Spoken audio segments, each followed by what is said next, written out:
Irmãos, meu tema hoje é politicamente nossa idolatria, e eu também tenho uma pergunta para responder, que é: como o cristão deve buscar alinhar o seu coração para não cair na idolatria política e fugir da tentação de adorar outros senhores? Tema relevante, e a pergunta tem a ver com o que fazer para evitar este problema.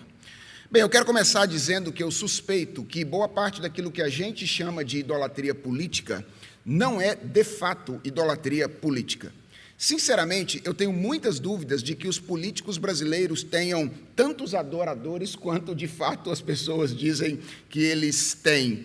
A minha sensação é que mais frequentemente do que nós imaginamos, e eu acho que os políticos também imaginam, mais frequentemente do que eles imaginam, os políticos são apenas o assunto através do qual uma forma mais torpe de idolatria está se escondendo, que é a idolatria da nossa própria imagem. E alguém poderia se perguntar: por que a idolatria da imagem é uma idolatria mais torpe do que a idolatria política? E a minha resposta é a de que o idólatra político, ele ainda tem algum tipo de compromisso externo, o compromisso com um projeto, o compromisso com uma ideologia, o compromisso com uma pessoa, o compromisso com uma instituição, enquanto o idólatra da imagem não, ele é um completo narcisista, né? Um narcisista radical, que perdeu todo o contato com a realidade e se relaciona exclusivamente consigo mesmo. Então, eu acho que muito daquilo que a gente chama de idolatria política no Brasil, na verdade, não tem nada de idolatria política, é só idolatria da imagem.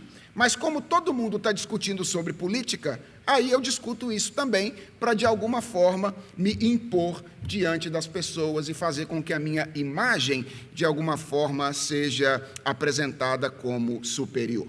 Por que eu estou começando com esse adendo aqui, ou com esse parêntese?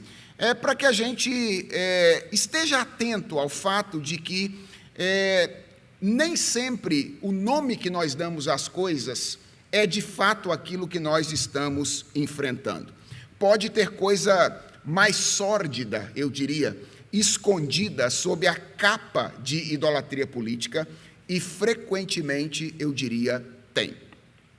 Feita essa introdução básica, deixe-me então passar para a resposta da pergunta, que é: como é que a gente faz para enfrentar a idolatria que é, de fato, uma idolatria política? E eu quero dar 4 dicas rápidas para o nosso enfrentamento deste problema. A primeira dica é: procure conhecer a idolatria. Ou seja, para você enfrentar um inimigo, você precisa conhecê-lo bem. E eu quero recomendar um texto que eu tive o privilégio de publicar, chamado Idolatria do Coração, um inimigo ignorado. Ele está esgotado no momento, mas uma segunda edição está vindo por aí. E eu uso metade das páginas deste livro para definir idolatria, exatamente porque eu entendo que isso é fundamental para que a gente enfrente este pecado. E eu acho que muita gente perde a batalha exatamente por falta de conhecimento a respeito do inimigo a ser enfrentado. E ali eu defino idolatria preliminarmente como a substituição do Deus verdadeiro por um falso Deus, como objeto de confiança, desejo e obediência. O que é a idolatria?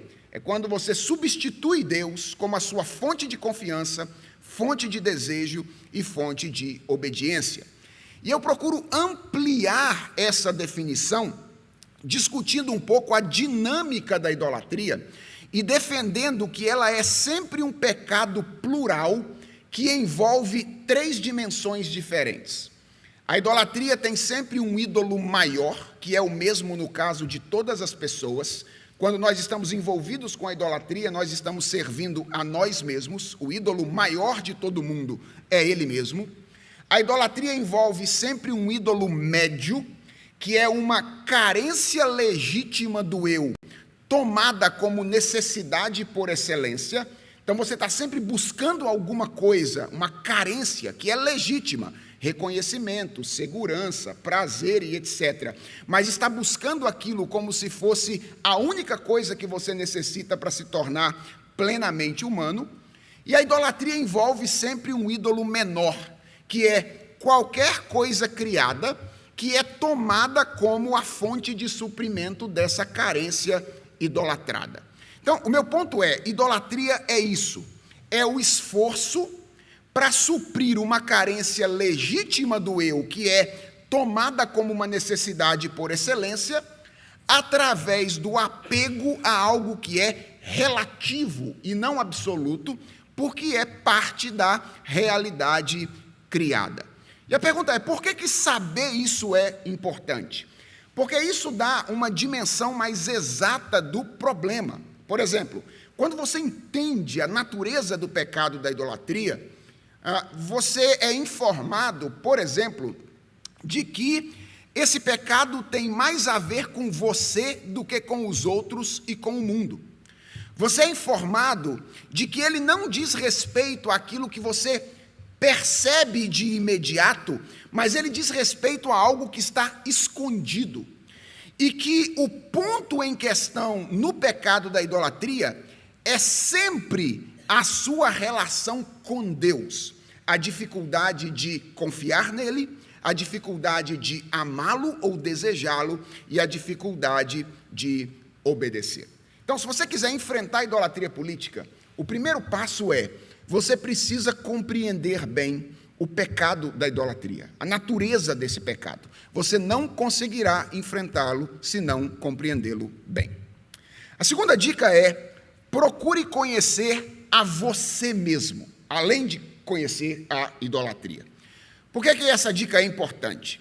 Porque, embora haja um sentido no qual a idolatria é sempre igual, há um outro sentido no qual a idolatria é sempre diferente. Então, toda idolatria política, ela é a confiança, o apego e a sujeição a um ente político, certo? Toda idolatria política é isso. Mas a idolatria política pode ser diferente, por exemplo, no sentido de que ela não se destina aos mesmos entes. Algumas pessoas têm mais tendência de idolatrar projetos ou ideologias. Outras pessoas têm maior tendência a idolatrar instituições. Outras pessoas têm maior tendência a idolatrar outras pessoas. É claro que, na maioria das vezes, no caso da idolatria política, isso vem muito misturado. Mas o fato é que ela pode se apresentar a pessoas diferentes de maneiras distintas. Além disso, a idolatria política pode ser diferente no sentido de que ela resulta de diferentes expectativas que estão relacionadas a carências espirituais diferentes. Eu acho, por exemplo, que a distinção entre a idolatria política de matriz progressista e a idolatria política de matriz conservadora, porque existem as duas coisas, elas têm a ver com isso. Geralmente, o idólatra político de matriz progressista, ele tem a expectativa da satisfação coletiva. Ou seja, ele está na busca de realização, de prazer, de uma sociedade em que todo mundo possa se satisfazer plenamente. Já os idólatras políticos de matriz conservadora, eles costumam idolatrar a política sobre a expectativa da segurança. Ou seja, eles querem uma sociedade segura. E eles, então, acreditam que determinados políticos, projetos ou, então, perspectivas políticas poderão oferecer aquilo que eles tanto desejam. Então, além de conhecer o pecado da idolatria, você precisa conhecer bem a você mesmo, precisa se conhecer bem. Em terceiro lugar, essa é a terceira dica, procure conhecer um pouquinho de política e de história, certo? Ninguém precisa, obviamente, ser doutor em ciências políticas e doutor em história para enfrentar a idolatria. Na verdade, eu vou mostrar daqui a pouco, é possível fazer isso mesmo com um conhecimento quase nulo a respeito de ciência política e de história. Mas, honestamente, eu acho que não faz mal para ninguém conhecer um pouquinho de política e um pouquinho de história. Por quê? Porque uma das coisas que você vai descobrir quando você conhece um pouquinho de política e de história é a de que a constatação bíblica de que nesse mundo tudo passa é facilmente percebido pela história da ciência política. Às vezes, irmãos, presos no nosso contexto e na nossa cultura, nós não conseguimos perceber isso bem. A gente imagina que a realidade social sempre se organizou da maneira como nós a percebemos. E nós temos a ideia de que os debates que nós enfrentamos nos nossos dias são os debates que todas as pessoas enfrentaram ao longo da história. Isso é uma ilusão. Nós imaginamos que quando nós estamos discutindo política, nós estamos lidando com uma esfera perene. Um pouquinho de conhecimento de política e um pouquinho de conhecimento de história é suficiente para mostrar que ideias políticas, modelos políticos, instituições políticas, funções políticas, às quais nós nos apegamos muitas vezes de maneira idólatra, não são tão absolutos quanto nós imaginamos. Tem muita coisa que é um problema nosso, do século XIX, XX, século XXI, mas nunca foi um problema para os antigos e para os medievais, por exemplo. Por quê? Porque tudo nesse mundo passa. A Bíblia diz isso claramente. E a idolatria é a fascinação com algo relativo como se fosse absoluto. Basta estudar um pouquinho de política e história de maneira honesta para perceber que quem se apega exageradamente a pessoas, instituições e determinados modelos políticos está se apegando a algo que é profundamente passageiro. Então, as 3 primeiras dicas são: procure conhecer o pecado da idolatria. Você enfrentará a idolatria política melhor se você tiver uma boa noção do que é a idolatria. Procure conhecer a você mesmo e as suas tendências pessoais, porque a idolatria não se manifesta da mesma maneira em todas as pessoas. E se você conhecer bem quais são as suas tendências idólatras, você terá maior facilidade de enfrentar a idolatria política. Em terceiro lugar, procure conhecer um pouquinho de política e de história. Se informe para além das redes sociais. Ou seja, para ler lá um bom livro que conta como é que a sociedade se organizou ao longo da história e atente-se a como houve mudança ao longo da história de perspectiva política. 3 dicas, nenhuma delas é a mais importante. A mais importante de todas é essa que eu deixei para o final. Além de conhecer o pecado da idolatria, além de conhecer você, e além de conhecer um pouquinho de política e de história, você precisa conhecer a Deus. Seguramente, esta é a dica mais importante de todas. Por quê, irmãos? Porque a idolatria, ela sempre entra pela brecha de um relacionamento mal resolvido com Deus. Quando nós somos dominados pelos ídolos, é porque o nosso coração não estava plenamente satisfeito, plenamente descansado no nosso Senhor. Então, o grande segredo para escapar de ser dominado pelo pecado da idolatria política é, portanto, conhecer ao Senhor. Agora, existe algo que é importantíssimo e eu preciso destacar aqui, é que eu não estou usando o verbo conhecer como um moderno, certo? Eu estou usando o verbo conhecer como um hebreu antigo, como sinônimo de estar relacionado a, ou estar envolvido com. Quando eu falo de conhecer a Deus, eu não estou falando apenas de obter algumas informações sobre Ele, embora isto faça parte do processo. Eu estou me referindo a estar envolvido em uma relação com Deus que está resolvida. Isso envolve basicamente 3 coisas, na minha opinião, e agora vem aqui as orientações mais práticas dessa manhã para o enfrentamento do pecado da idolatria. primeiro lugar, isso envolve o nosso entendimento. Conhecer a Deus é necessariamente conhecer aquilo que Ele revelou a respeito de si mesmo, na realidade criada e principalmente na Escritura Sagrada. E eu acredito que existe algo que Deus revelou a seu respeito na Bíblia, que ocupa um lugar central na revelação escriturística, que é especialmente relevante no enfrentamento do risco da idolatria política. Que verdade é essa? É a verdade a respeito do senhorio de Deus. A verdade a respeito da soberania de Deus, que é um conceito de natureza política. E é interessante como, quando Deus diz ou revela aquilo que nos importa conhecer dele, é exatamente para o seu senhorio que Deus chama a atenção. Aquele que se gloriar, glorie-se nisto, em me conhecer e saber que eu sou o Senhor.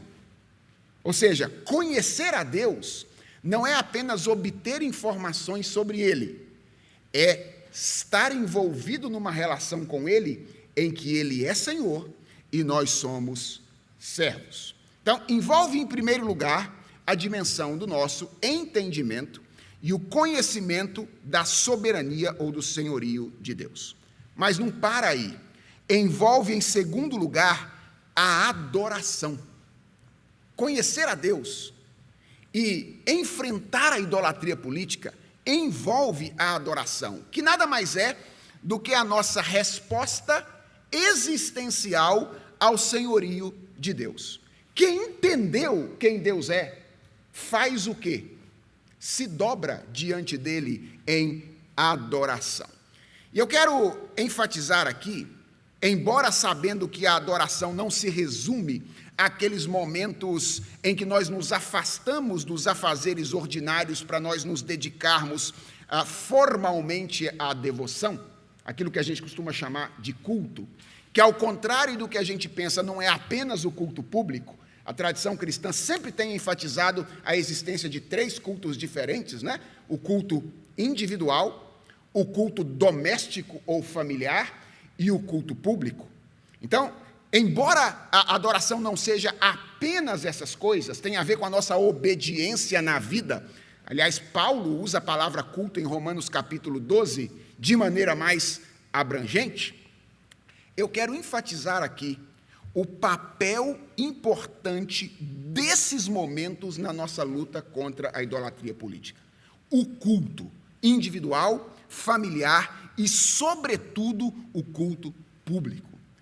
Por que, irmãos, que o culto público é tão importante no nosso enfrentamento da idolatria?